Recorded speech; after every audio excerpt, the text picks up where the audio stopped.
안녕하세요. 이동건 게임연구소의 이동건입니다. 보드게임 3종 플레이하는 방법을 설명드리겠습니다. 먼저 테이블 중앙에 게임판을 두고요.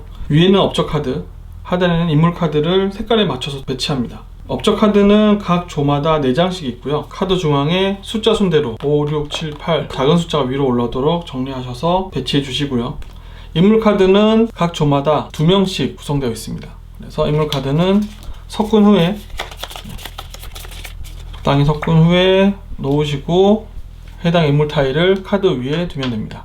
각 조마다 고유 색깔이 있어서 색깔에 맞춰서 배치하시면 됩니다. 2조는 갈색, 호조는 분홍색, 2조는 보라색, 푸른색, 녹색, 노란색으로 구성되어 있고요. 업적 카드와 인물 카드 그리고 인물 타일 배치가 끝나면 다음은 자신이 좋아하는 색깔을 선택해서 해당 색깔의 주사위 4개와 설명 카드를 가지고 와서 자신의 앞에 둡니다. 그러면 준비가 끝났습니다.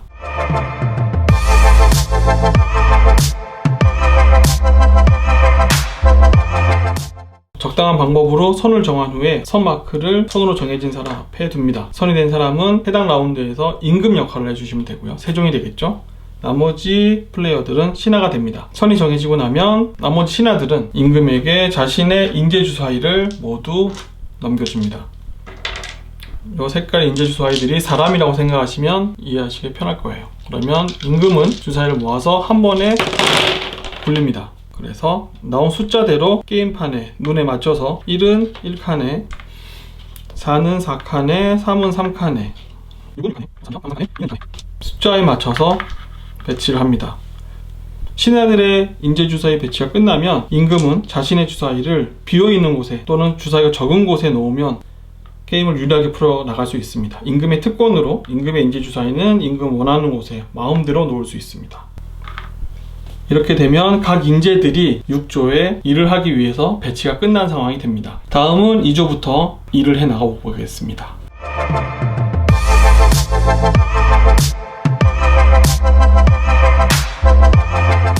임금이 된 플레이어는 일감 주사위를 굴립니다.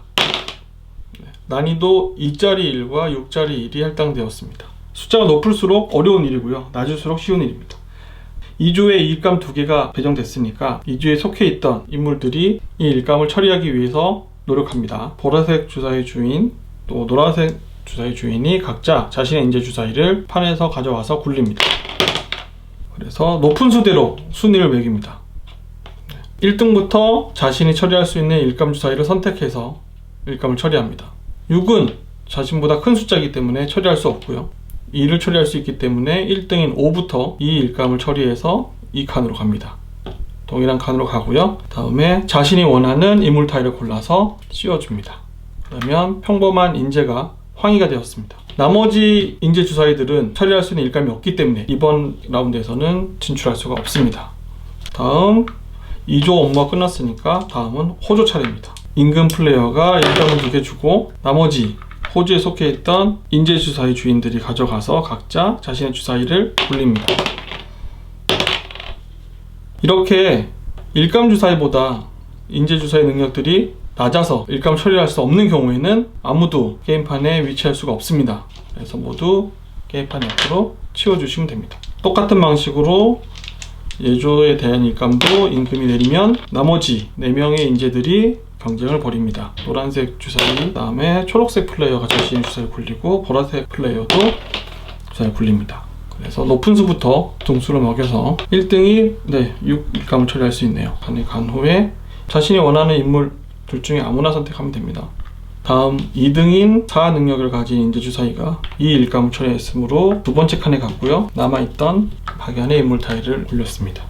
이런 방식으로 공조까지 인물 타일 배치가 모두 끝났습니다. 일감을 두고 경쟁을 벌일 때 예를 들어서 굴린 수가 동일한 수가 나왔다면 이럴 경우에는 임금이 누가 더 우선인지 순위를 결정해 줍니다. 지금 같은 경우는 6은 아무도 처리 못하고요. 둘 다 3이지만 임금이 붉은색이 더 잘했다, 너가 1등이다 라고 지정해 주면 초록색은 탈락하고 붉은색 주사위가 이 일감을 처리하게 되겠죠.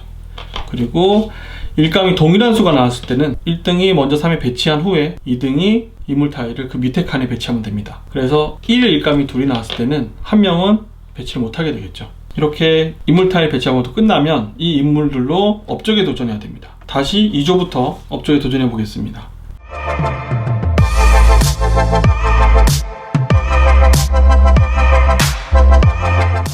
임금이 임금 타일을 업적 카드 위에 올리고 황희 맹사성 있느냐라고 물어봅니다. 그러면 게임판에 황희와 맹사성 인물 타일의 주사위 주인들은 대답을 합니다. 예이 이렇게 대답을 해야 되겠죠. 그래서 두 명이 주사위를 굴려서 업적 카드 중앙에 적혀있는 숫자 더해서 5 이상이면 이 업적을 성공하고 승점을 획득할 수 있습니다.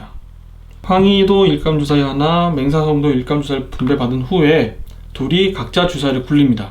맹사성 플레이어도 주사위를 굴리고요. 굴린 후에 수를 더해서 7이 나왔고요. 수령 6기지 업적 카드는 5 이상이어야 되기 때문에 이 업적을 성공했습니다.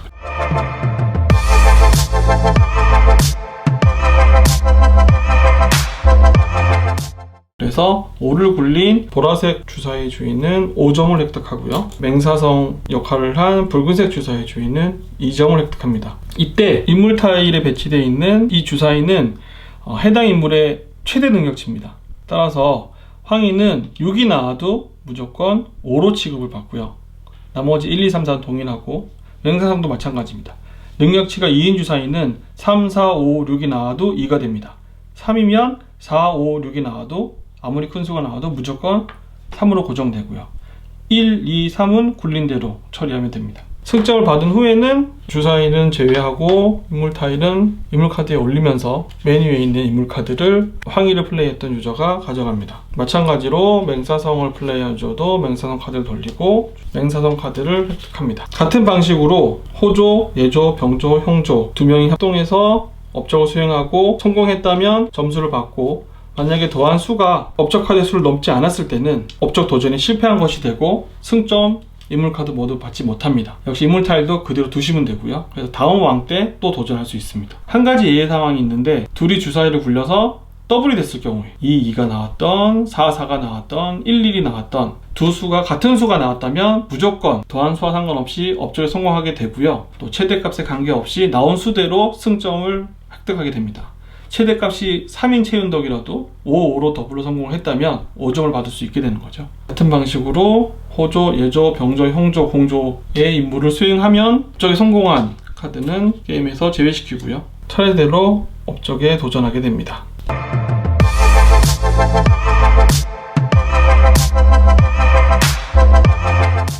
이렇게 2조부터 공조까지 차례대로 업적 도전이 끝나고 나면 왕 마커를 시계 방향으로 다음 사람에게 인계를 하고요. 처음과 똑같이 인재 배치부터 되풀이해서 게임이 진행됩니다. 예를 들면 지금은 초록색 주사위 플레이어가 선이 됐고요. 나머지 신화의 주사위들 동일한 방법으로 두 번째 임금도 신화의 주사위를 한꺼번에 돌리고 동일한 방식으로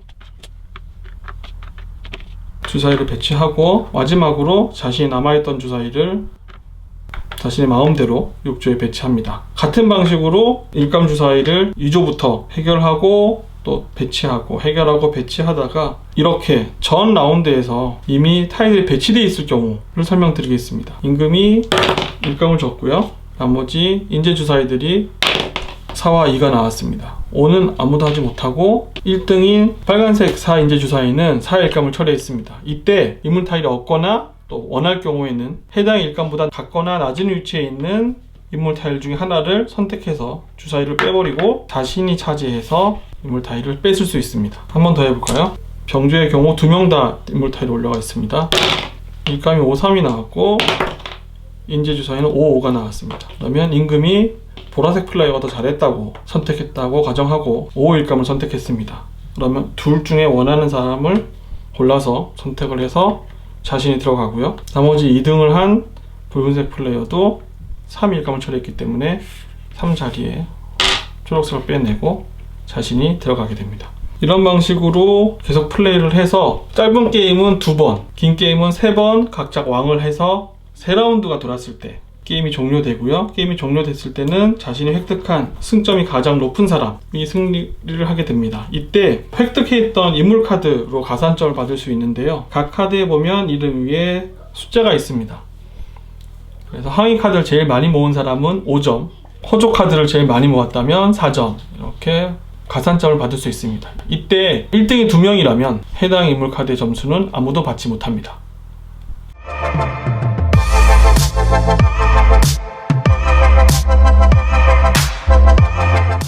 고급 룰에서 사용하는 인물카드 사용법을 설명드리겠습니다. 업적을 도전할 때 임금이 맹사성 허조 있느냐라고 질문을 하죠. 그런데 붉은색 주사위 플레이어가 맹사성 카드를 가지고 있었어요. 그러면 저도 맹사성입니다 라고 껴들 수 있습니다. 그럼 맹사성이 2명이 됐죠. 능력치 3짜리 맹사성과 능력치 2짜리 맹사성 2명이 됐습니다. 이럴 때 결정은 나머지 파트너인 허조가 어느 맹사성과 갈지 결정합니다. 허조가 보기에 능력치가 3인 이 카드 맹사성이 더 높기 때문에 나는 붉은색 주사위 유저가 가겠어 라고 선택을 한다면 이 둘이서 업적에 도전하게 되고요. 보라색 맹사성 플레이어는 빠집니다. 똑같은 방식으로 업적에 성공하면 보상을 받는데 카드로 끼어든 경우는 승점만 받고 해당 인물 카드를 다시 받을 수는 없습니다. 대신에 사용한 카드는 자신의 자리에 뒤집어 놔서 나중에 점수를 계산할 때 가산점을 받을 수 있겠죠. 두 번째 방법은 보라색 플레이어가 이 맹사성 카드를 가지고 있다고 가정했을 때 업적에 도전할 때 일회성으로 한번 이 카드를 사용해서 최대치가 2가 아닌 능력치 5 맹사성으로 업적에 도전할 수 있습니다. 예를 들어서 보라색 플레이어가 주사를 굴려서 5가 나왔다면 카드를 쓰지 않았을 때는 최대값이 2니까 2가 되겠지만 내가 카드를 쓰고 도전했다면 최대값이 5가 돼서 5도 그대로 적용받을 수 있게 되겠죠. 카드로 끼어들 경우 이렇게 맹사성이 2명 이상이 됐을 경우에는 허조의 선택을 받기 위해서 협상할 수 있습니다. 업적에 도전해서 내가 승점을 받게 되면 그 중에 내가 받는 1점은 너한테 주겠다. 그래서 나랑 가자 라고 성공했을 경우에 얻는 승점으로 협상을 할 수 있고요. 허조는 마음대로 누구랑 갈지 선택할 수 있습니다. 이상 보드게임 세종의 플레이 방법을 설명드렸습니다. 즐겁게 플레이하시기를 기대합니다. 감사합니다.